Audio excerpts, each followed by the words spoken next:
Hi, this is Bill with Media Unlocked, and right now I want to talk about 5 things I hate about the Profoto A1. Now, hopefully you've already seen the video that we put out not long ago about 10 things that I love about this light, because I really do love this light, but there are always things that you don't like about it. Number 1, I really don't like the fact that this stuff is really expensive. Guys, this is kind of the Mercedes of studio lighting or off-camera flash. And like Mercedes, if you go out and buy a sweater with Mercedes written on it, you're going to pay $100 for it, okay? It's really expensive. They spend a lot of time on research and development. They have spent a lot of money coming up with a completely new power system. That doesn't show in the product, but you have to pay for it. Realistically, you always have to pay for the research and development. And the first thing I hate about this is the price, pure and simple. Number 2 that I hate about this, very low accessory list. The product hasn't been out all that long, so there hasn't been chance yet for third-party manufacturers to come out and make accessories for it. But right now, pretty much the only thing you can buy for it is a color-correcting grid kit and a kind of dome-looking thing that makes a small softbox on the top. Now, both of those are really cool, but that's all you've got as an option. I would really like some more options, more colors in a gel kit. I would really like a different kind of softbox attachment for the top, something more like a rapid box or a magmod system or something like that. Number 3 that I hate about this is the price. Yep, I'm going to say it again.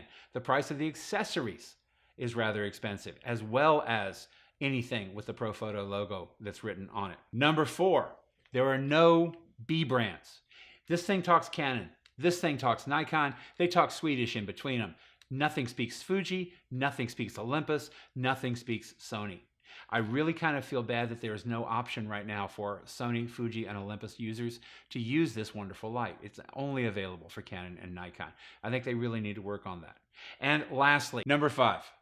The thing I hate absolutely most is the price. Yeah, I'm going to say it again, the price. This thing retails for about $1,000. Is it worth it? Well, you've got a speed light. $400 or $500 for a speed light is not a huge price to pay. You've got an Air Commander. Air Commanders retail for $450. You put the two together, you have a $1,000 price tag. That's great. But if you are a hobbyist, if you're a casual photographer, you're going to look at that $1,000 and you're going to say, what else could I buy for that $1,000? I could buy systems from other manufacturers. I could buy new glass. I could buy a lot of things for that $1,000. Maybe there is a less expensive option that I can go with. Yeah. Okay, 3 out of 5 things, the price. I love the light, I really do. And I understand that it is an incredibly expensive light. It is well worth the price. One of the things I would encourage is that if you really want to get into photography and you really want to take your game up another level, start with the A1. It's got the Commander built in. Then you can stretch into the B1s or the B2s, and you get in saving the price of that and really maximizing the bang for the buck.